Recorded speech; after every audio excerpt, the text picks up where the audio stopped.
రూపాయి ఇవ్వలేదని ఈ రాష్ట్రానికి జరిగిన అన్యాయం మీద మన తీవ్రమైన నిరసనను కేంద్రానికి తెలుపుతూ అసెంబ్లీలో తీర్మానం చేశాం. భట్టి గారు కూడా ఇదే అసెంబ్లీలో పోయినసారి మాట్లాడారు. ఇది అసెంబ్లీ రికార్డు, దీని నుంచి కూడా చదివి వినిపిస్తాను.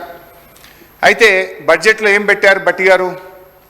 2023-24 సంవత్సరంలో, అంటే ముగిసిన ఆర్థిక సంవత్సరంలో కేంద్ర ప్రభుత్వం నుంచి మనకు వచ్చినటువంటి గ్రాంటు 9,729 కోట్లు. కానీ బడ్జెట్లో ఎంత పెట్టారు ఈ సంవత్సరం? మీరు 21,635 కోట్లు పెట్టారు. అంటే పోయిన సంవత్సరం ఇచ్చినంత కూడా ఇయ్యలేదని, తెలంగాణకు మొండి చేయి చూపిందని ఇదే సభలో మనం తీర్మానం చేస్తాం. కానీ మీరేమంటారు? 21,636 కోట్లు కేంద్ర ప్రభుత్వం నుంచి వస్తుందని భట్టి గారు ఈ బడ్జెట్లో పెట్టారు.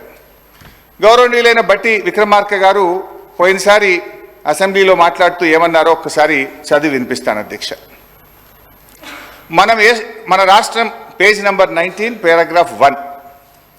మన రాష్ట్రం ఏర్పడిన నాటి నుండి గత సంవత్సరం వరకు కూడా గ్రాంటినైట్స్ దాదాపు 8,000 కోట్ల నుంచి 10,000 కోట్లు దాటడం లేదు.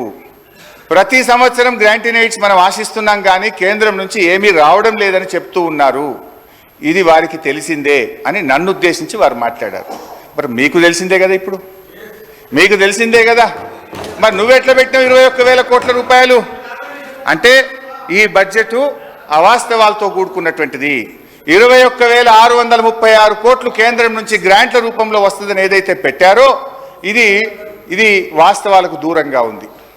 ఇకపోతే అధ్యక్ష, అంటే ఇంకా బాగా అర్థం కావాలంటే భట్టి గారికి నేను సెంట్రల్ బడ్జెట్ కూడా చూశాను. ఏమైనా పెరిగిందా, నిజంగానే ఏమైనా వస్తుందా? భట్టి గారు బాగా ఆలోచించి పెడతారు కదా, ప్రతిపక్షంలో అనుభవజ్ఞులు కదా అనుకున్నా. సిఎస్ఎస్ కింద 2023-24 సంవత్సరానికి కేంద్ర ప్రభుత్వం పెట్టింది 4,60,614 కోట్లు.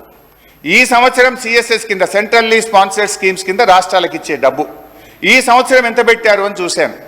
5,05,978 కోట్లు. అంటే గత సంవత్సరం కంటే 45,000 కోట్లు సిఎస్ఎస్లో ఎక్కువ పెట్టారు. అంటే దేశం మొత్తానికి 28 రాష్ట్రాలు కేంద్రపాలిత ప్రాంతాలకు కలిపి వాళ్ళు పెంచింది 45,000 కోట్లు. కానీ మా గౌరవనీయులైన ఆర్థిక మంత్రి గారు ఒక్క మన రాష్ట్రానికే 12,000 కోట్లు గత సంవత్సరం కంటే అదనంగా వస్తాయని పెట్టారు. ఇది సాధ్యమా అని నేను అడుగుతా ఉన్నా. ఇకపోతే ట్యాక్స్ రెవెన్యూలో చూస్తే అధ్యక్ష, పోయిన సంవత్సరం కంటే ఈసారి 26,383 కోట్లు ట్యాక్స్ రెవెన్యూ ఎక్కువ వస్తుందని వారు బడ్జెట్లో ప్రతిపాదించారు. ఇందులో ఏమంటారు? అసలు వాస్తవానికి ఇంత గ్రోత్ ఒక్కసారి రాదు అధ్యక్ష. ఒకవైపు ఆర్థిక మాంద్యం అంటున్నారు, ఇంకొక వైపు మీ కొన్ని వ్యవహారాల వల్ల రాష్ట్రంలో రియల్ ఎస్టేట్ ఆగమైపోయింది, కుదేలైపోయింది. కానీ నేను I will going to the details అధ్యక్ష.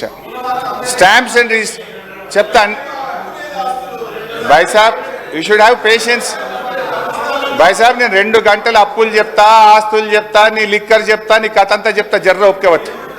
విను, నేను మాట్లాడినాక మీకు అవకాశం ఉంటుంది, నువ్వే మాట్లాడు. నేను తప్పు చెప్తే నువ్వు సమాధానం చెప్పు, కానీ మధ్యలో రాకు అధ్యక్ష. స్టాంప్స్ అండ్ రిజిస్ట్రేషన్ తర్వాత దీంట్లో ఏమంటారంటే గత సంవత్సరం మనకు వచ్చింది 14,295 కోట్లు.